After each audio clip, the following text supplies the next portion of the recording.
Hello there, this video is an invitation to one of my retreats.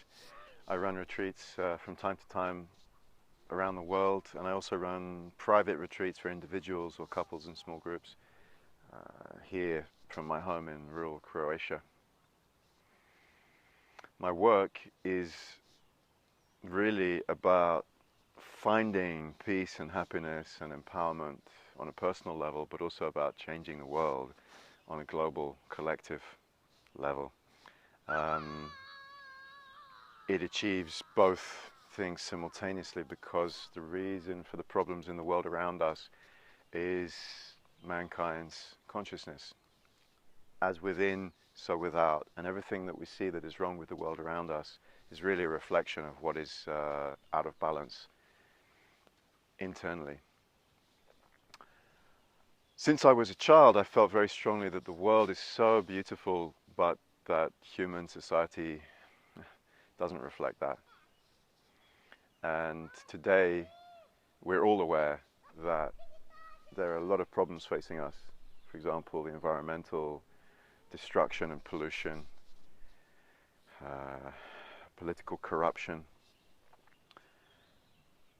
The health of human beings is rapidly deteriorating. Obesity and diabetes and autism and cancer and neurological disorders, the list goes on, immune problems, the list goes on.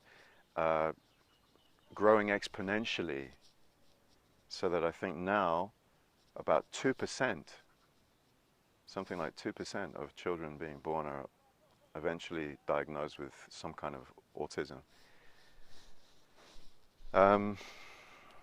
I feel very strongly that we need to do something about these things, but also that we need to do something for ourselves. We need to be able to live well. We need to be able to appreciate the world that we live in, to be able to show our children a good way of living. And it's clear to me, having spent sort of 30 years now thinking about these problems and working on them and researching and experimenting and developing ways, it's clear to me what the problems are and what to do about them. So, first of all, I'm an advanced yoga teacher in the Shivananda organization. I have from them the title Yoga Acharya, which means Master of Yoga. I've been teaching since 2000, and I've spent about 9 months of my life working as staff in their various ashrams around the world. My yoga classes are traditional, classical, purist, in the sense that asanas are held for extended periods of time. The word asana means steady, comfortable posture. So the purpose of an asana is to enter the posture, to hold the posture for as long as possible, and to come out of the posture effortlessly. In other words, with relaxation.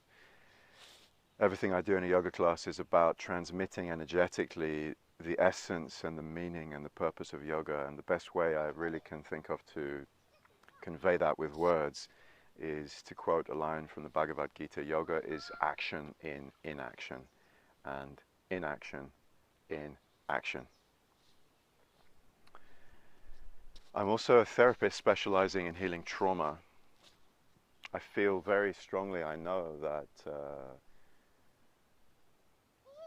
one of the biggest problems facing us today is unresolved trauma and ancestral trauma. We have many generations of recent ancestors who have been accumulating trauma, and scientists, epigeneticists have proven that if our ancestors didn't heal something, it gets handed down generation after generation until it gets healed. So those of us who are alive today, 99.9% of us, our bodies store and hold on to vast amounts of unresolved trauma. That's the bad news. The good news is it's super easy to heal this stuff. You just have to make it conscious. That's really what it's all about. I call myself sometimes a healer, and people call me a healer, and it's a bit of a misnomer because nobody can heal you. Healing comes from within. I call myself a healer sometimes because there isn't really another word for it. It's just an easy label to put on myself. Really what happens when you experience healing on one of my retreats is you become more conscious. Unconscious or subconscious blockages are brought into the light, they're made conscious. And that is really the essence of healing trauma. It's making conscious a previously unconscious mechanism, something that was running you. You become aware of it, and then you have a choice whether to let it run you, whether to let it continue running you, or to let it go. And of course, that choice is really always very easy to make.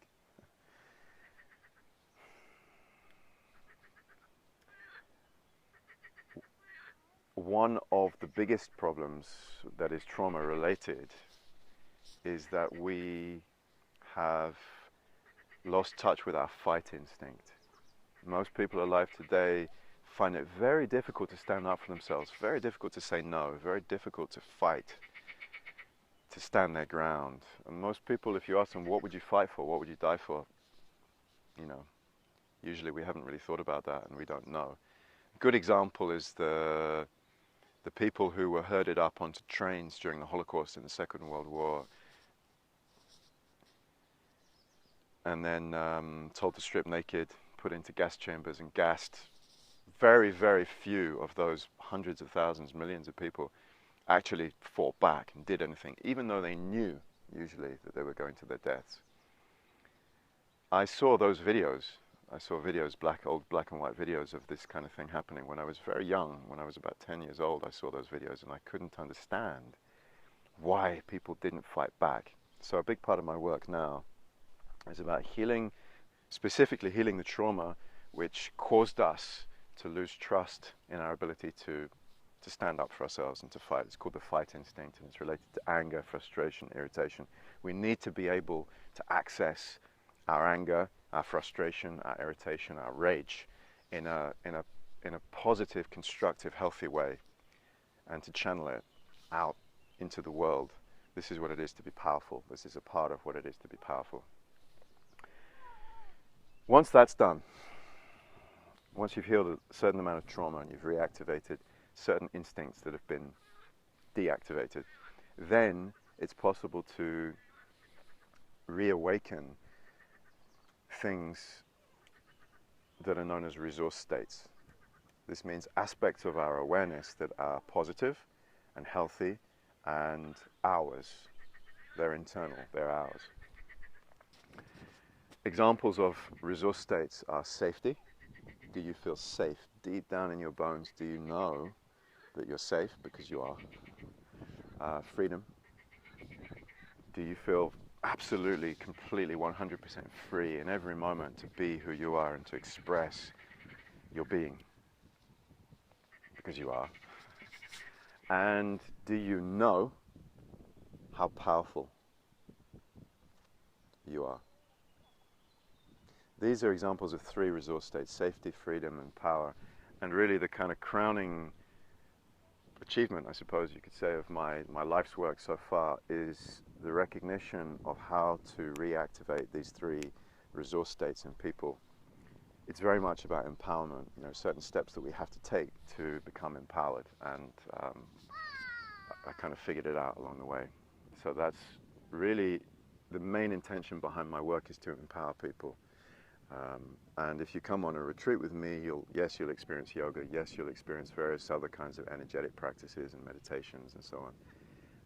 I've trained with Zdenko Domancic, who's an amazing bioenergy healer here in the Balkans, and I've studied Reiki as well.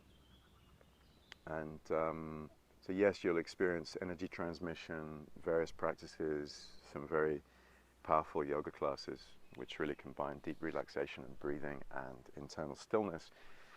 But the main thrust of my work is to bring people to this place where we know how powerful we are, we know what we can do, and we know how to live in a good way, and how to show our children